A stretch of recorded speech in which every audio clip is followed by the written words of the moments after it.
2011, bonne tenue des marchés immobiliers en Vendée, stabilité du neuf et de l'ancien, que ce soit dans les terres ou en agglomération comme à La Roche-sur-Yon.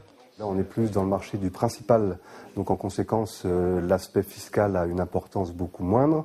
Et du coup, on observe une augmentation des prix et des volumes, notamment sur le bâti d'appartements anciens, où là, on est sur une augmentation de plus de 10%, et également donc sur le marché du terrain à bâtir. Donc d'une manière générale, le marché de La Roche et Couronne est plutôt haussier, et en prix et en volume.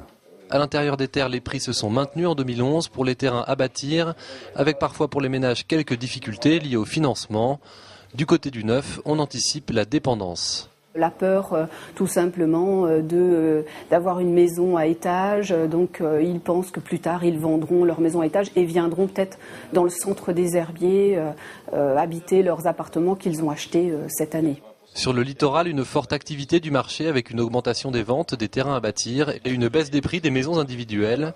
Le marché du littoral, c'est de la résidence secondaire, qu'on a une réforme quand même importante puisque de 15 ans, on est passé à 30 ans pour l'impact des plus-values, ce qui veut dire que l'impôt est à peu près multiplié par 3 sur quelqu'un qui revend sa résidence secondaire. Donc on a eu vraiment une volonté des vendeurs de précipiter les ventes pour avoir signé l'acte définitif avant le 31 janvier qui a été la fin du régime de 15 ans.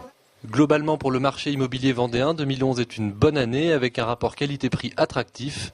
Mais depuis le début 2012, la frilosité des banques et la fin de certains dispositifs comme le prêt à taux zéro dans l'ancien ou la loi Sellier dans le neuf n'ont pas dopé les ventes, bien au contraire.